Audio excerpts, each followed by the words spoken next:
In this OpenCV tutorial, I'm going to show you how to take overlapping results from matchTemplate and turn them into single object detections. We'll do this by using OpenCV's groupRectangle function, and there's a trick to using this successfully. And then we'll finish up by converting our rectangle results into positions where our mouse could click on to select an object. Hey, I'm Ben, and this is part 3 in the OpenCV series. So where we left off in the last video is we were using matchTemplate along with thresholding to try to get all the best matches for our needle image. And our results look like this. We started with an image of one of these cabbages, and we used that to find multiple cabbages inside this larger screenshot. And some of these cabbages that gave us really close matches actually resulted in multiple detection results. And in our output image here, that looks like these rectangles have been drawn in really thickly. But actually those are just different detection results that are all kind of overlapping each other. So when we look at this image, we can see that we've detected 12 of these cabbages. But when we check our output, you can see we're getting a lot more than 12 position results. So what we're going to do in this video is we're going to take these overlapping detection results and we're going to merge them together so that we end up with just those 12 detections that we're expecting. And to do that, we're going to be using a function from OpenCV called groupRectangles. And I've got the documentation pulled up here, and you can see that groupRectangles expects us to pass it a rectangle list. And then it's going to use these other two parameters to control which rectangles it's going to join together and which ones it won't. And then it's going to return to us another rectangle list without any of those overlapping duplicates. And then it'll also return weights, and we're just going to ignore the weights.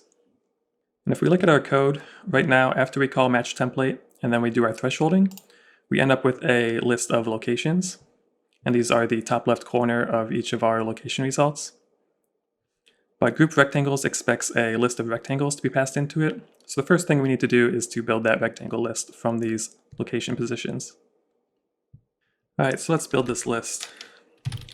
Call it rectangles. We'll start with just an empty list, and then we'll loop over all the locations. And then we'll build a rectangle for each location. I'll just call it rect. Okay, so groupRectangles expects a list of rectangles that looks like this. It's got the x and the y of the upper left-hand corner of the rectangle, and then the width and the height of the rectangle. So we can start constructing this from our list of locations. We know that the x and the y are just the two elements inside each location. And I'm going to wrap each one of these in int to make sure it's an integer. And the x is in location 0. And the y is in location 1. And the width and the height of our rectangles, previously we had that needle size down here. There's no reason we can't move that. We can do it right after we load in those images. We can get the width and the height of that needle image. And now down here, we can just pass those in as the width and the height of the rectangles. And now that this rectangle is constructed, we can go ahead and add it to the rectangles list. I'll just use append to do that. Then let's go ahead and print out those rectangles. And now that we're doing that, I don't really need to see the locations anymore. And then in this if statement, we don't really care about locations. What we really care about is rectangles now. And when I tried this earlier, this gave me an error sometimes. It said the truth value of an array with multiple values is ambiguous. So to get by that, we can just check the length. And then where we are drawing the rectangles on our output image, instead of looping over locations, we'll loop over the rectangles. And I could just output that into a rect variable here. But since we know each one of these rectangles is going to look like this, we can actually unpack those variables right here in the for loop. So if I say for x, y, width, height, those will give me access to those variables right here inside the loop. So the top left will just be the x, y position, and the bottom right will be the x plus the width, and then the y plus the height. And then if we run this, we should get the exact same output as before, but now we're working with a list of rectangles instead of a list of position locations. So sure enough, it looks just like before, but if we check our output, we now have a list of rectangles. Alright, so now we're ready to call group rectangles. So after our rectangles list was constructed, we can just call CV group rectangles. And the first parameter is that rectangles list that we created. The second parameter is the group threshold, and this will almost always be 1. If you set it to 0, it's effectively not going to group any rectangles at all. And if you set it to something higher like 2 or 3, it's going to require that more rectangles are overlapping each other in order for them to be grouped together. And the third parameter is called EPS, and this controls how close together rectangles need to be in order to group them together. And I'll start with 0.5. You'll see values like 1 or 1.5 or 0.5. Those are all kind of good starting places here. And then of course we need to capture the return value from group rectangles. So we'll go ahead and save that into rectangles itself. And then it also outputs a weights value, which we're going to just ignore, but we still need to capture it.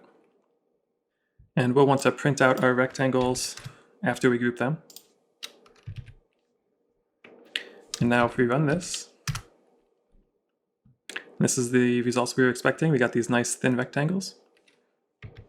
And then in our results, we do have a list of just 12 results. And the first time you run this, you'll want to play around with this EPS parameter a little bit. As this number gets larger, that means that rectangles that are farther away from each other are going to be grouped together. And as you get this smaller, it means the rectangles really need to be right on top of each other in order to be grouped together. So I'll show you what I mean if I set this to 1.5 and run that. You'll see that these rectangles that were pretty far away from each other have all been grouped together down to just these 2 detection results. And it's also good to note that it seems to maintain the original width and height of the rectangles. It doesn't create a bounding box around all the results that are grouped together. And then if I were to drop this EPS parameter lower, I'll drop it really low to like 0.05. It's still grouping those rectangles. So let's just skip that. So I'll go ahead and set this back to just 0.5. If you set EPS too low, you'll eventually get no rectangles returned. And earlier I told you that there's a trick to working with group rectangles, so let me explain that to you here. I'm going to disable the group rectangles for a second. I'm going to drop my threshold down to 0.15. And if I run this, you'll see that I get these 5 detection results. And in particular, we want to pay attention to this result down at the bottom where we have just 1 rectangle drawn around this cabbage. And so if I go back and I apply group rectangles again, and I run it, you'll notice that this detection result just disappears completely. And this happens because group rectangles requires that there's at least 2 overlapping rectangles for it to group them together. So any result that you have where it's just 1 bounding box around a object detection, it's going to throw that out. So to account for this, I found the best way to do it is you just take where you're constructing your rectangles array, and every time you append a rectangle to that list, you're just going to do it twice. That way you know that every single rectangle is going to have at least 1 overlap, and so group rectangles isn't going to throw out any results. So now when I run this, we do get that lost result back. Okay, so I'm going to set my threshold back to 0.17. I'm going to run it again to make sure we still have what we expect. Alright, so now that we have these nice results and each object is detected just once, what I want to do next is I want to convert these into points on these cabbages where we could potentially click on to select those objects. So if you wanted, you could do something fancy where maybe you select a random location inside of each one of these rectangles. I'm just going to select the midpoint. So to do that, down where we're drawing our results, I'm going to go ahead and comment this out for now. Now I just want to get the center location for each one of these rectangles. So the center X position, to get that, it'll just be the X, and we'll add on to it half of the width. And we'll do some rounding there to make sure we don't get half of a pixel. You can round just by wrapping it in that int. And we'll do the same thing for the Y. We'll start with the Y and we'll add half of the height.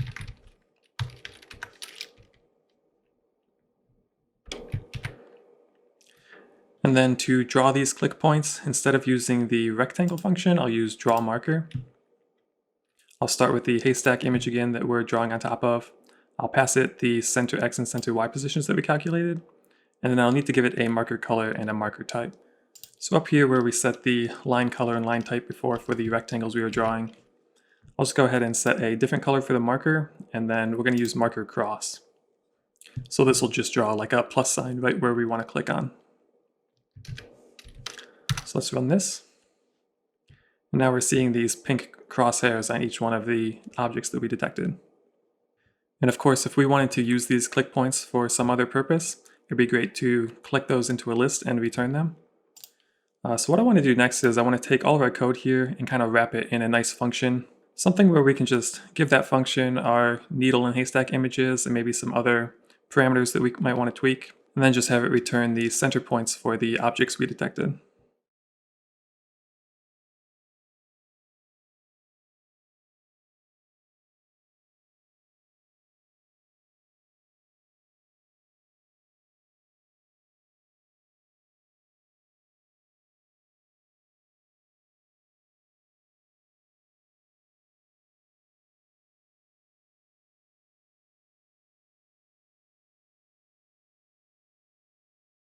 Okay, so I've gone ahead and cleaned this up into a function that we can call with lots of different needle and haystack images. We can also set the threshold when we call the function, but it has a default here if we don't want to set it. I also switched it back to use the CCO EFF normed comparison method. I just find that this is better in a larger variety of situations, so we'll go with this for the default. I also added this debug mode parameter so that we can go ahead and draw those outputs as either rectangles or center click points. But if we're done developing this and we don't need to see the output, we can just go ahead and ignore the debug mode and it'll just return the points that we're looking for. So now let's go ahead and see if this function works. It's going to return the points. We're going to call find click positions. And we'll start by passing in the images that we had before. So that is the Albion cabbage is our needle image, and we got that farm screenshot that we're working with. And for debug mode, let's go ahead and print out the points again. And then we'll also print out the points to the console.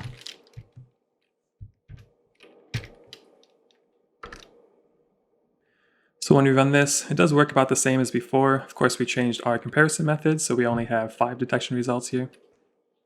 But because we've organized this into a function, it'd be really easy to change the debug mode if we wanted, or even to change out, maybe we'll search for a different needle image. Let's go ahead and do that. Alright, so here I'm using the same haystack image as before. I'm using that farm image, but instead of searching for a cabbage, we'll search for a turnip. Here's what that turnip image looks like. It's just a small piece of one of those turnips. And then I've set the comparison method threshold to 0.7 for this one, and then the debug mode will have it draw those rectangles.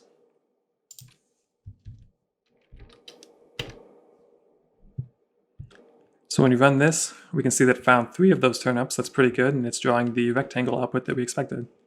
And then down in our output, you can see we've got those 3 click points for those turnips.